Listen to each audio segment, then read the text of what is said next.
100 करोड़ के वसूली कांड में महाराष्ट्र के पूर्व गृह मंत्री अनिल देशमुख को लेकर के फिर से सीबीआई ने एक बहुत बड़ा चार्जशीट दायर कर दिया है और महाराष्ट्र के पूर्व पुलिस कमिश्नर परमबीर सिंह ने सनसनीखेज खुलासे किए हैं।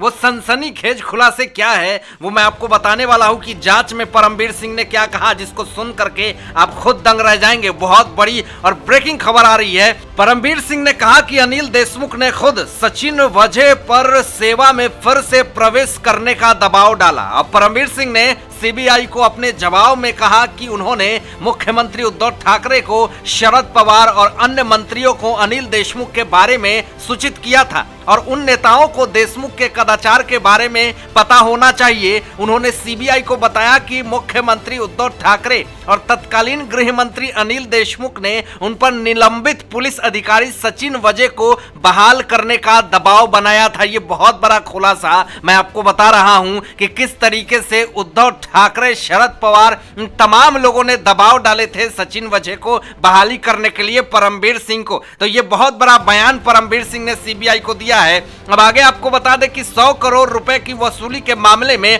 सीबीआई द्वारा चार्जशीट में अब परमबीर सिंह का जवाब जुड़ गया है। अब इस मामले में निलंबित पुलिस अधिकारी सचिन वजह को माफीनामा गवाह घोषित किया गया है। अब परमबीर सिंह ने कहा है कि उन्होंने न केवल मुख्यमंत्री बल्कि शरद पवार को भी इसकी जानकारी दी थी, लेकिन तो केवल एक ही अनुभूति होती है। उसके बाद उप मुख्यमंत्रियों में अजित पवार, अनिल परब और जयंत पाटिल को भी देशमुख के कार्यों के बारे में सूचित किया गया है। ये परमबीर सिंह ने बहुत बड़ा जवाब देकर के पूरा सनसनीखेज खुलासे कर दिया है। सोच लीजिए कि जयंत पाटिल, अनिल परब और अजित पवार जैसे शरद पवार, उद्धव ठाकरे, ये तमाम लोगों को पता था कि अनिल देशमुख के काले चिट्ठे और सचिन वजह को बहाली करवाने का जो इजाजत था वो किसके द्वारा दिया गया, ये सब कुछ आप जान रहे हैं। अब आपको आगे बता दें, पर्यटन मंत्री आदित्य ठाकरे के निजी सहयोगी सूरा चौहान ने उनसे मुलाकात की थी और उन पर वाजे को फिर से नियुक्त करने का दबाव बनाया था। अब इस बारे में मैंने खुद आदित्य ठाकरे से बात की थी। परमबीर सिंह ने यह कहा, बहुत बड़ा